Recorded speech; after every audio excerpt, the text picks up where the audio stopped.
Hi everybody, and welcome to your screencast on a brief history of China.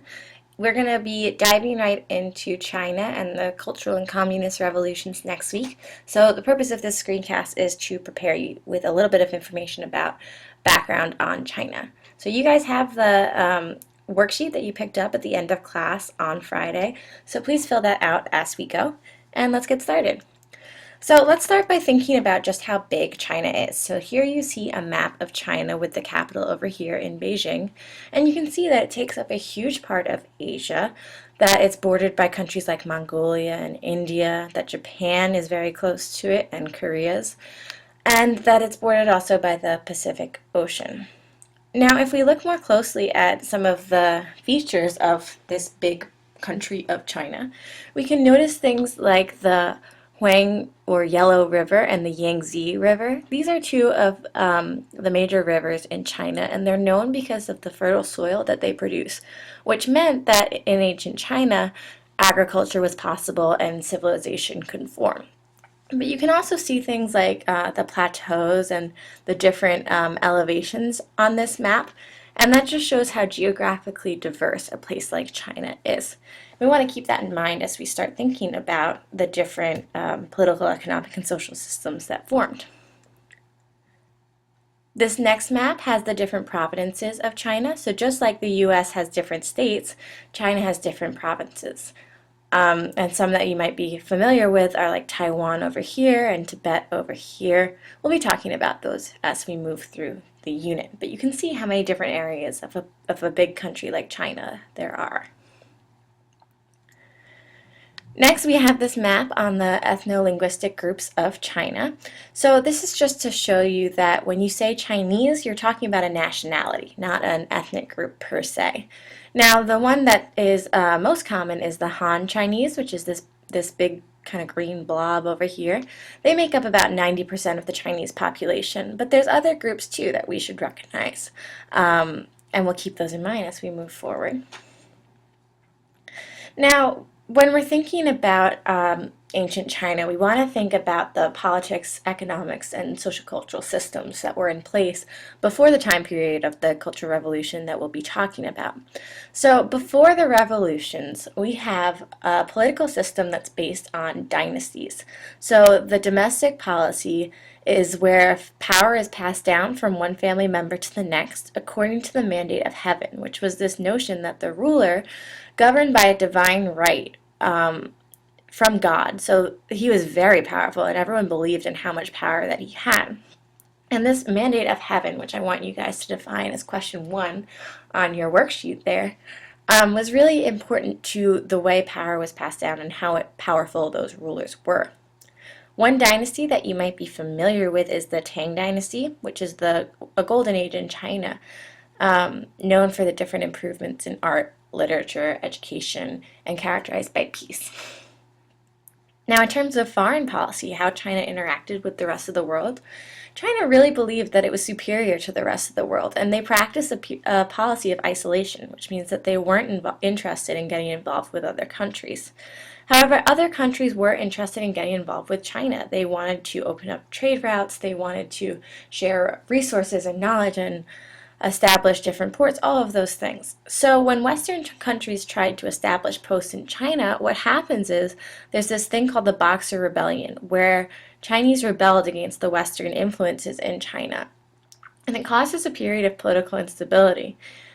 So that's the answer to question number 2. So why don't you take a minute to pause here and answer those first 2 questions on your worksheet. And here's a picture of the Boxer Rebellion, so you can just get a sense for what that looked like. Now, after the Boxer Rebellion, what happens is the dynasty system kind of crumbles. People don't believe in that anymore, and instead we have Sun Yat-sen, who brings about change in the Chinese government by promising nationalism, democracy, and public welfare, and establishing the People's Republic of China in 1911. Now, this works out for a while, and it's definitely a different change of pace from the dynasty system, but the People's Republic of China ends up being very corrupt. So we'll want to keep that in mind next Tuesday when we start talking about the Communist Revolution that happens. Now, in terms of economics, China was very much a feudal system. They were based on agriculture, and land was owned by the landlords and um, rented out or farmed by other people. So this is just a picture based on the Chinese character that set up the land, so you can see that it was a pretty regulated system for the economy, called the well-field system.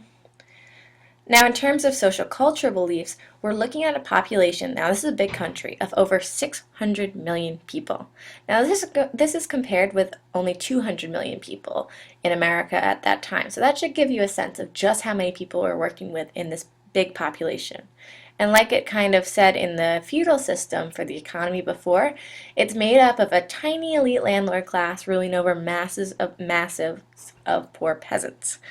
Now, the society has a hierarchical class structure with little social mobility, and we've heard that word hierarchy before, so it means that there's different layers of society based on class status. Now, the other big part of society in China that I really want to focus on is this man Confucius. So Confucius was a famous thinker and educator in China who influenced Chinese government, society, and culture. Now, we really want to think about Confucian values in terms of comparing it to what happened in the Cultural Revolution. So keep this next slide coming up in mind. So Confucius believed in many things. A couple things that he believed in is that everyone, regarding of social status, should be educated. He thought that that was the greatest way to help everyone fulfill their role in the social hierarchy. So the second point, he did believe in the importance of social hierarchy because he thought that everyone has a certain place and role in society that they should work to fill. Confucius also believed in this idea of filial piety, which is all about respect between children and their parents. So he really believed that children should show respect to their parents, their elders, their ancestors, and that their parents in turn would provide the children with education and moral training. So it's a symbiotic relationship where the child ultimately is respecting anyone older than them. Now, the second big part of Confucian values is this idea of propriety. Now, propriety kind of ties in with this idea of filial piety because it's about politeness and respect. So you can see that the core values of Confucius' principles and thus Chinese society are all about respect and understanding what you can learn from the people around you. So I'll give you a second to pause here and write down those definitions of filial piety and propriety because they're definitely things that we'll want to come back to later on in the unit. Okay, and last but not least, I just want to show you a little bit more about what Confucius meant when he was stressing the importance of respect in relationships. So he had this idea of 5 principal relationships between ruler and subject, father and son, elder brother and younger brother, husband and wife, friend and friend.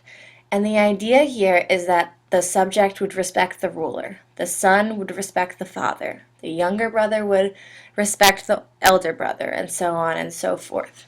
So it's just reinforcing this idea that people needed to follow their role in society and show respect to the people around them. And then to just leave you with some food for thought, these are just some words of Confucius. So he says to know your faults and be able to change is the greatest virtue. And what you do not wish for yourself, do not do to others. Again, reinforcing these ideas of respect and their importance in Chinese society.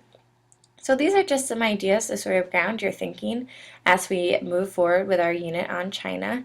We'll be starting up on Monday in the decade that we'll be talking about with the communist and cultural revolutions. And this information should help you to understand that a lot better. So thanks for listening and see you Monday. Bye.